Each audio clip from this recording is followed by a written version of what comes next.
Hey everybody, so this is my use it or lose it freedom of speech sort of version. I did change up my lighting, so you might notice it's so fascinating because the lighting situation for me is so much better, but I don't think I look as good in the camera. And I think the reason I like it is because the light is like kind of directly over my keyboard. It's easy for me to see all the keys. It's easy for me to see other things. But when it's back behind the monitor a little bit, then it's I come up better to the camera, but my personal experience isn't as good. And since I just have a little picture of myself in the lower right hand corner of the screen, um, I don't think it's that important that I look great. I guess it's harder to see Rhett back there too. I don't know, maybe not. Anyways, so I had this fascinating experience yesterday where I was working with my voice API, which I will again after this video a little bit later. But I was working with the voice API and I said the word think, and a new word that I had never seen before. And maybe I had seen it, but I didn't recognize it. But it was a new word that I hadn't seen before. I feel like I need to turn this down a little bit. For some reason, my videos are just coming in a lot louder now. It used to be like people would complain, "Hey man, it's too low," and I think people got used to the lower. And now, for some reason, my computer's just decided that it's gonna record me at a higher level. But I do have this little controller, so I made it lower. But anyway, so CINQ showed up, and I didn't remember ever seeing that before. So then I went to Google and I typed in CINQ, and it came up with this wedding thing. And I kind of went on sort of a weird conspiracy theory kind of thing where I was like, oh, this is the. So it reads like this: Sync was created for the bride that connects on an emotional level to her gown. It's not just a dress, it's a precious, fleeting moment in time. So I was like, this is a made up word. And now for some reason it um, showed up in my um, in the API, the voice API. This bullcrap, this sync concept of women emotional emotionally connecting their brides to their dresses, which I don't that concept I don't have any problem with, but I felt like it was more of like the tail wagging the dog, like they're trying to make women have more of an emotional connection. Well, it turns out that that was wrong. Like that whole thought process, that whole arc I went on, it's completely wrong. It's just a company, and I guess they paid money, so that if somebody searches on the word, it shows up here. Probably a bad idea, because you know like that was a waste of money, right? But maybe not. Maybe yeah. I mean, considering only like maximum of 20 people will ever see this video, and most of them won't make it to this part, my talking about them probably isn't going to do them any good. But anyways, yeah. So these are some of the dresses they make, whatever. So today I was just like, let me figure out when the first, because I'm like, oh, sync is this made up word, and it's a conspiracy by the wedding dress manufacturers to try to manipulate the brides of America or the world or whatever, right? Like I had created a whole story in my head. But what it turns out is it probably had nothing to do with that. It was probably because it sounds like five in French. Um, so the that's it, and the whole rest of that was all sort of just a story that I created in my head. And I do think that one, just because it is a story made up in my head doesn't mean it doesn't happen. I think words are either created or modified for not in a way so that they can manipulate everybody. So I think that is a reality. This is clearly not an example of that reality. But the fact that this is not an example of that reality does not make it any less of a reality. So I think that's the first important thing to sort of my first important takeaway. Um, and I guess that I guess that sums it up. I mean, that sort of packages everything, Yeah.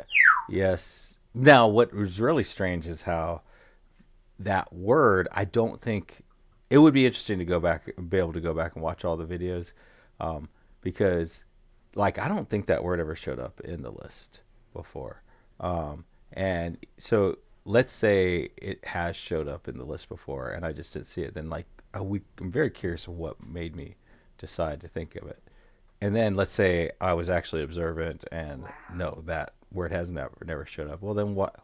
Why did it suddenly start showing up? And it is weird that, um, like, I feel like I have a very clear difference between th, the think sound and the s, s, sink sound. I think it's very, very clear. But, I consistently, like, um, you know, um, get that. And then on top of that, I will often, if I say thing, it'll think I said sing. Um, and I think that is really, really interesting. And it would be interesting to see, because I'm just like absolutely convinced that I'm right here. Um, that th sounds like th, and it sounds clearly like that, and s sounds like s, and that I am saying it right. Like I'm just absolutely convinced of that. But like this is starting to make me wonder, like, am I actually saying it right? Are there other people being taught that th sounds like s, s, and I the first time I ran into this was with Barcelona, because I could say Barcelona into the speech API and it will give me uh, the city in Spain, Barcelona, and then I could say Barcelona with a th, and it will definitely give me the same thing, or at least it used to. But yeah, so it, I don't meet many people like on my day to day. If I'm confident that if I went up to 100 random people, I said, "Can you please? Do you know of a name of a city in Spain?" And like, I would say that is probably the most famous city in Spain, at least amongst people I know. Like probably one in 3 out of 4 would say Barcelona. Like they might say somebody else may say Madrid or something like that, but I think most people would say Barcelona, and I think they would pronounce it Barcelona. So like I gotta believe that there's someone like me where if they did the exact same thing, everybody would say Barcelona, but they would all pronounce it Barcelona, or 75%. And it is becoming more and more clear that we live in these little bubbles, and that we people can use those differences, like in pronunciations, in word meanings, and stuff like that to manipulate us and take advantage of us. And that's something that you really always need to be like on high alert about. And I don't think that's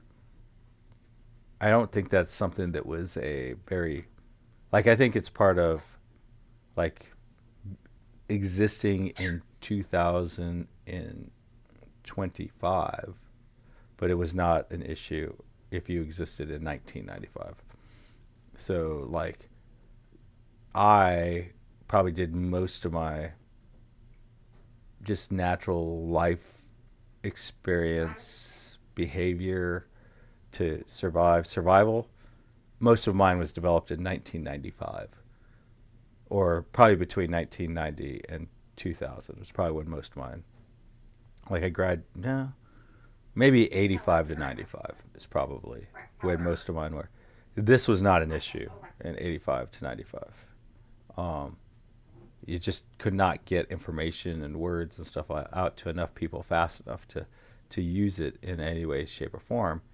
And I think it is at the beginning of it, or maybe in like the first third of it, and it's going to get a lot worse. And I think that that is one of the challenges that we will all have to really face, is trying to figure out when we're talking to somebody, if we're, I know we're all speaking the same words, but are we speaking the same language?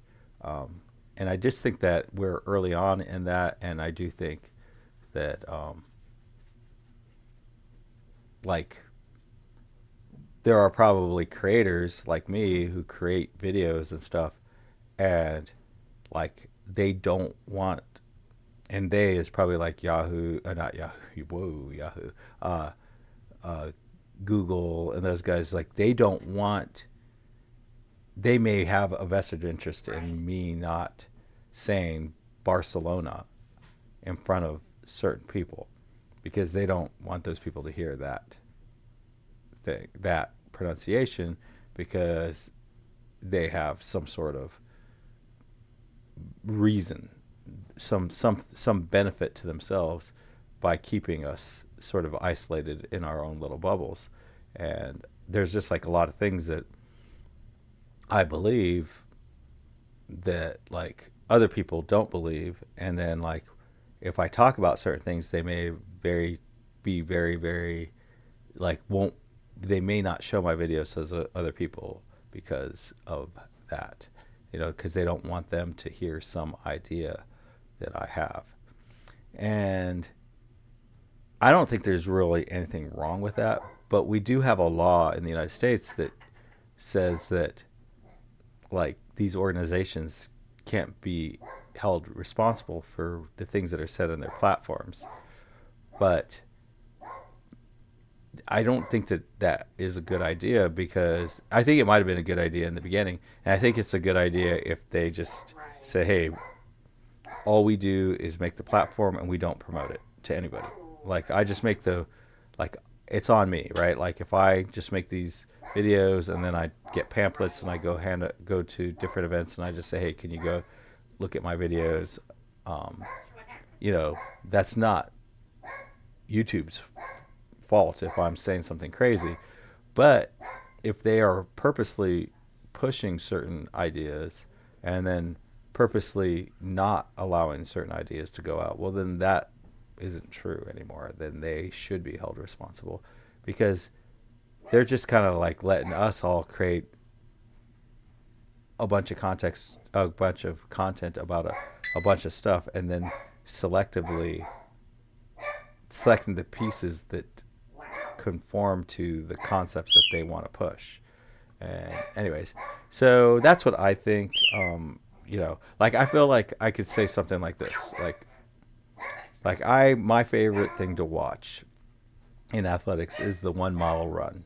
And the reason I like the 1 mile run is because I feel like of all the different events in all of sport, um, the 1 mile run would be the most difficult to rig, right? Like in like the 100-yard dash, you could probably do things at the beginning of the race that, since it's such a short race, that have a huge, that would be very difficult for a runner to overcome.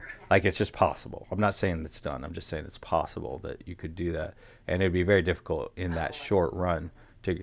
But like something that you do at the beginning that wouldn't be just so absolutely obvious at the beginning of a mile, like isn't, is, there's plenty of time to overcome sort of a disadvantage like at the beginning. So that a mile is my favorite, and then I would say that my absolute, like I have absolutely no interest. Wouldn't go for. I mean, the only way I would ever go to an event like this would be if, like, I don't know, it was a favor to somebody, or like I was going to meet someone really important or something. But like would be WWE wrestling, right? Because WWE wrestling is, I don't think they ever claim that those, like, they're fair athletic events. I don't think they even make that attempt. They're sort of on the other extreme. Like it's just 100%. They're just trying to make an entertaining product for people to watch. So I don't really have a lot of interest in watching that. And then like I feel like that there's like a large, so we have this thing in the United States called NFL football. And NFL football, like I feel like you could take people and like there's a large percentage of people that or not a majority, but a large percentage of people that absolutely believe that NFL football is rigged. and that like none of the games are like legitimate competitions, that they're just modified. They pre-decide who wins and who loses based on their economic and other political and other like emotional, familial, all kinds of other things that go into deciding ahead of time who's going to win a, a game. And and so there's a lot of people that just absolutely believe that, and then there's a lot of people who have never even heard of that concept, right? Like no one has ever said, "Hey, NFL football games are rigged," and they've just the whole idea of that is just completely separated. So that like I think YouTube and all these organizations really are very very like they spend a lot of time and money making sure that some people never even hear the concept that NFL football games are rigged. They just never hear that. So like and then um like a really good one that I think is really can be very amusing is fruit, right? Like there are people in the United States that believe like if you eat any, probably in the world, like if you eat any fruit whatsoever, like no matter what, it's totally healthy for you. And then there's people that believe that if you eat any fruit, no matter what it is, it's totally unhealthy for you. There's absolutely no benefit in eating fruit. It's equates directly to like eating like candy or something like that, cookies and candy and stuff like that. And like some people, like there's actually no difference between eating fruit, like a strawberry, and eating a um, fast food, like a chicken McNugget or something like that. That those are exactly the same. And I guess there's probably people on both sides. Like some people think chicken McNuggets are like really, really super healthy, and I think a lot of effort goes into making sure that the people who think chicken McNuggets are healthy never ever hear that they're unhealthy, or people that believe eating fruit is healthy or never ever hear that some people believe that fruit is unhealthy. Um, and so I think that is just a big part of our society that I don't think most people are aware of. And I do think it goes all the way into even like other things, like who gets a coupon to a certain event, or who gets an interview at a job, or I don't know who finds out about a new place that's fixing cars. Like I think there's a lot of effort that goes into that, keeping those groups apart. And I do think that like today, that is a fairly like controversial kind of comment, kind of like I don't know, like when I was a kid, a controversial thing might be um, uh,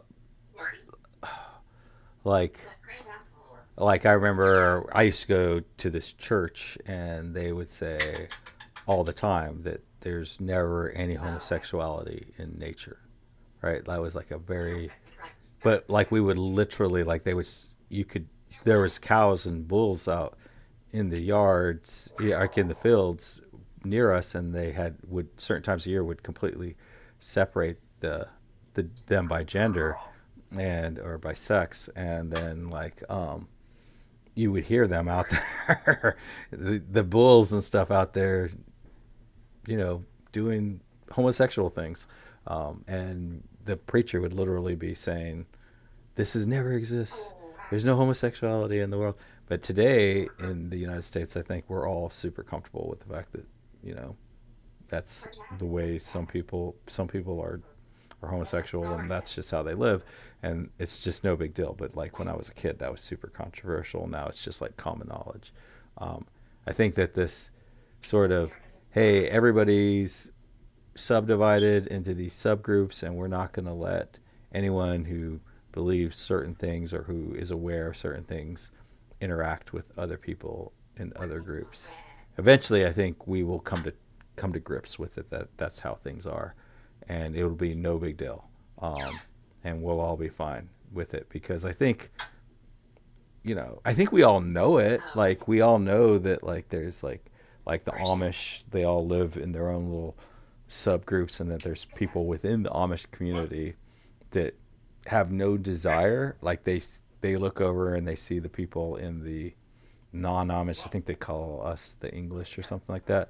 They see everybody else and they're like, yeah, I don't want anything to do with that. I like this, and then and they just don't even they just don't ever get exposed to the concepts. Um, so I think we all know of this, but we don't understand how a that it's probably pretty important that this exists, and b that it's there are powers that be that are enforcing this. Like I think that you know that's just a reality that we live in, and something that I normally wouldn't make a video about because there's probably doesn't benefit me in any way, but I feel like it is sort of uh, a concept and an idea that you can get away with talking about, but it's right there on the fringe. Like there are probably things that you just cannot talk about or you will be punished. And I think this is not one of those things. I think this is one of those things where you can talk about it and you'll probably not get as many views as you would have if you didn't talk about things, and you've probably poisoned all of your future views. But you know, who cares? Like, I had on my phone, I was got onto, I was on Google Gmail and all that stuff, literally at the very, very, very, in the first couple 100,000, probably, maybe million, something, but very, very, very early on. And the stupid thing would pop up and say, hey, you ate at whatever restaurant. How would you rate them? And I normally give everybody a 5 star because it's just how does it help me to screw them over? And as long as they weren't really bad. So typically with me, you're going to get either a 5 star or a 1 star. You're either going to get, yeah, you should come eat at this place, or you should never ever eat at this place. And then, if I really like them a lot, then I would write some words, some kind words in there.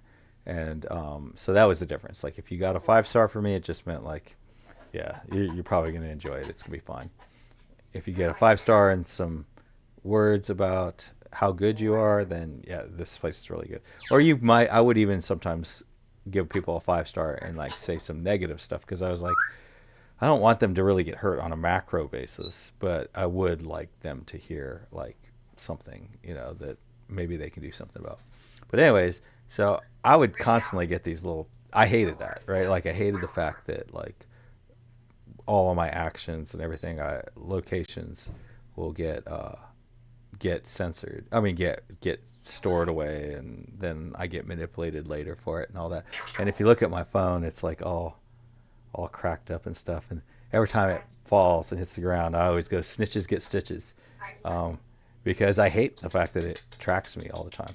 But I don't know, about 4 months ago, 5 months ago, I got this little thing that said, hey, we're tracking you all the time, and you need to agree to it, or we're going to get rid of all your reviews, and you're in the top 0.01% of all reviewers, and you have all this power or whatever. And it's just I get nothing for that. Google got everything for that. I don't get a darn thing for that. So I was just yeah, delete it. And then I got this other thing, and then I even got an email later saying, hey, are you sure you want to delete this? You have over a decade of reviews and all this stuff in there, and all these photos, because I would take pictures and upload them, and you have all this, you've done all this amazing stuff, and it's and so it doesn't mean anything to me. And that's kind of what do I lose? So if I go from 12 views a video or 6 views a video to 1 view or 0 views, it doesn't hurt me. But anyways, so that's kind of how I see things. I feel like it's important that you say things that are sort of on the fringe, if you can. Like Pat McAfee always says, "Be the player you can afford to be." If you can, if you can use freedom of speech and you can say what you think needs to be said, say it. If you like, let's say, if you're in a situation where there's going to be massive consequences for saying stuff, don't. But like then down the road, like when you are in a position to be able to push the limits or at least keep the limits where they're at, then do it. Like if you're going to get in trouble or whatever because you said something, don't do it. Don't. There's no reason to get in trouble as long as there's other people doing it, and then as long as when your time comes that you can do it, then you do it, so that other people who are like you, who would like to have a freedom of speech but can't afford to use their freedom of speech at this time, you know, you can do them a favor. But anyways, see y'all later. Bye.